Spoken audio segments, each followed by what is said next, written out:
Frame me, but God knows the truth. Please. There's no evidence in my files. I've done nothing wrong. Everybody knows I'm innocent. In today's video, we are going to talk about a controversial figure that has been making waves online, Andrew Tate. My life, thinking this right, switching and missing the point of the night, washing the thoughts in the back of my mind, telling that I know for a fact that they mine. Watch me, I'm slow low, I walk with your flow, so take money from the locked door, bitch move back what you paid for. You might have heard of him as a former kickboxing champion, a social media influencer, or a self-proclaimed pickup artist. But today, we are going to explore why so many men are drawn to him. The first reason that comes to mind is his apologetic attitude. Andrew Tate is known for speaking his mind, regardless of how controversial his opinions might be. He isn't afraid to challenge the mainstream narrative and take on political correctness. Because you need to understand that half of the people on this planet, 50% of all people alive, are females. So that woman you think is so special, that one you really want, she's so special, she ain't special, bro. She ain't special. Get that shit out your head straight away. Because the more special you think she is, the more you're going to fuck up when you're talking to her. She ain't special. She takes a shit in the morning like everyone else. She's a fucking human organism. Who cares? This girl's prettier than her around. Maybe you ain't got their phone numbers, but they exist. So you got to go out and get them. So don't be trying too hard. Now, the reason I get away with such little work is because I put such a high price tag on myself. I am a 4-time kickboxing world champion multimillionaire. So even any female, no matter how beautiful, knows I'm never going to be the guy hitting her up constantly. I'm not going to be the guy she can call and I'll always answer. I'm not going to be the dude who will give her lifts to work. She knows I got shit going on. So remember what I was saying earlier to you about how I've never struggled with females because I never focused on the females. These other game books and Roosh and all these idiots. This is the woman, get the woman, get the woman. Forget the bitch, forget her, forget all the chicks. Worry about yourself, get yourself straight. And when your own shit's straight, got yourself together, females are an added bonus. It's much easier to focus on yourself and get yourself high level and then start getting females than it is to forget about yourself. Spend all your time day game running around the mall, doing 1,000 approaches, trying to pick up a real fucking slut who will bang anyone and getting laid. Fuck that garbage. Another reason is his focus on self-improvement. Andrew Tate often talks about fitness, business, and mindset. He advocates for a winning mentality and encourages men to pursue success in all areas of their lives. Most of the men also see him as a mentor. Andrew Tate offers coaching programs where he teaches men how to improve their dating skills, financial situation, and overall confidence. He has a loyal following that sees him as a role model. People aren't rich. There's probably 3 primary reasons. They're either lazy, they're arrogant, or they're stupid. And you're competing against everybody else because you are.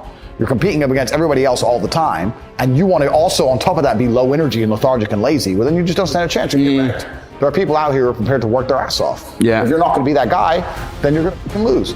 Dumbasses. It's easier than ever before to make money. People don't even think about this stuff. They don't use their brain ever. They don't ever look around and realize how they're spending their money. They don't look around and look at which businesses are successful. They don't look around and pay attention to anything. They don't look at the world and all the things that are happening and how it can benefit them. Me and my team, we're watching the news. Okay, how can that make us money? How can that make me money? How can that make me money? Right. And it's a different attitude.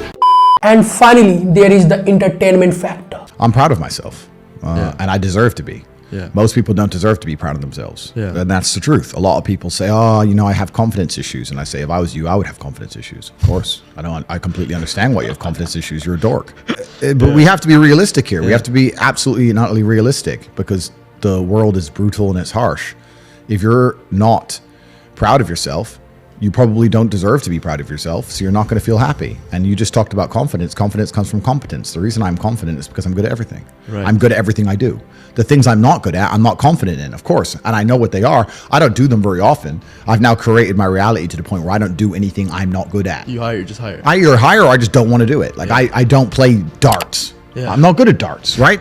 Like I do what I'm good at. Yeah. So yeah, I'm absolutely and utterly confident because I'm absolutely and utterly competent, and that takes practice and discipline and motivation. And you need to fail a few times. You need to get up. And like I said earlier, when I learned my entire mindset in professional fighting and chess, the two combined, that's how it comes down to. And when people say, "Oh, I have confidence issues," usually I can look them up and down and say, "Yeah, if I was you, I would completely and utterly struggle with confidence issues."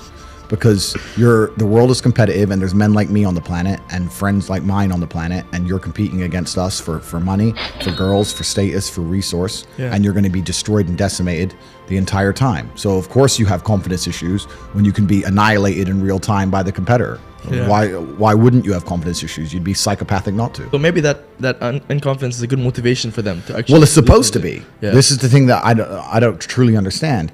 If I'm unhappy with something and I'm uncomfortable with something, I fix it. That's endless motivation, which I don't truly believe in as a concept, but that's endless fuel for the fire. Right. If I was unhappy with something about myself, regardless of what it was, I would be able to take all of that discomfort and turn it into endless energy to get the problem fixed. Exactly. But these people seem to sit and say, I'm really unhappy with X, but then stay doing X. So I don't believe they're truly actually unhappy. What you'll notice if you live life long enough is that somebody will sit and say to you, I'm unhappy being a loser. You say, why are you a loser? I just sit at home and play video games 7 days a week. And you're like, okay. And maybe 3 days of the week they're unhappy doing that. And that's the time they email you, and that's the time they want to make a change. But 4 days of the week, they don't really, it doesn't really bother them. It doesn't really bother them. Because if it bothered them 7 days a week, guess what? They would fix it. Correct. So I have very little sympathy for people. And that's not because I'm not a nice person, but it's because I've been so hard on myself, and I've been through so many things that were difficult, and I've been through so much pain and trauma myself, some of it self-inflicted, some of it given to me by God to make me a better person. But I've been so difficult on myself. It's very hard for me to look at somebody who's refused to be difficult on themselves and see them as my equal or feel sympathy or pity for them. Why would I feel pity for somebody who took the easy route when I took the hardest possible route? I took the hardest possible way to be the man I am, and you were too big of a and now you want me to feel sorry for you? I don't feel sorry for you. I don't feel sorry for these people. And because as a man, you can be anything you decide you want to be. That's the beauty of being a male. You can build your character completely from the ground up, just like a video game. Every single thing about me that people respect, I built. I was not born a world champion kickboxer. I was not born this intelligent or intellectual. I was not born this rich. I was not born this strong. I was not born this confident. I was not born this interesting. I was not born this charismatic and humble and gorgeous and tall and strong and sexy. I was not born none of these things. I became these things myself. So I deserve all the spoils of war.